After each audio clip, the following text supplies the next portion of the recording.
আসসালামু আলাইকুম। আপনাদের এখন দেখাচ্ছি বাংলাদেশে ৳১ একটি স্মারক মুদ্রা। সেটা হচ্ছে football world cup, maybe Copa America বা একটি ইভেন্টে যোগ করে বাংলাদেশ। সেই সুবাদে এই মুদ্রাটা চালু করা হয় ১৯৯৩ সালে। এটি একটি স্মারক মুদ্রা।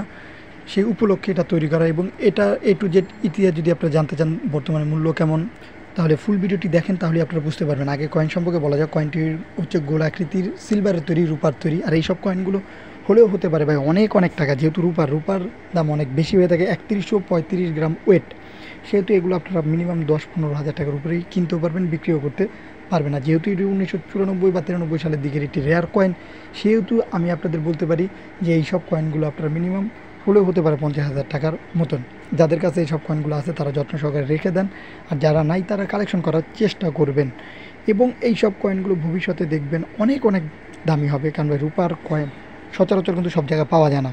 আর এগুলো হতে পারে তখন এইসব একটা কয়েনই অন্তত ১০-১৫, তো যদি বর্তমানেই হয়ে থাকে দাম বা ৫০, তখন দেখবেন এই সব কয়েনগুলো লাখ টাকার উপরেও হলেও হতে পারে। তাই এই সব মূল্যবান কয়েনগুলো নষ্ট করবেন না, ফেলে দিবেন না। আর এরকম কয়েন যদি কেউ বিক্রি করতে চান, তাহলে আমাদের গ্রুপ আছে বেটার কালেকশন বিডি এবং শেখ সাব্বির হাসান মুন্সি। সেই গ্রুপে পোস্ট করলে ইনশাল্লাহ ধৈর্যশীলভাবে থাকলে বিক্রি করতে পারবেন। এছাড়াও যদি কোনো ইনফরমেশন জানতে চান, আমাদের পেজে মেসেজ করতে পারেন বা কমেন্ট করতে পারেন। আমরা যতটুকু জানি সাহায্য করার চেষ্টা করবো ইনশাল্লাহ।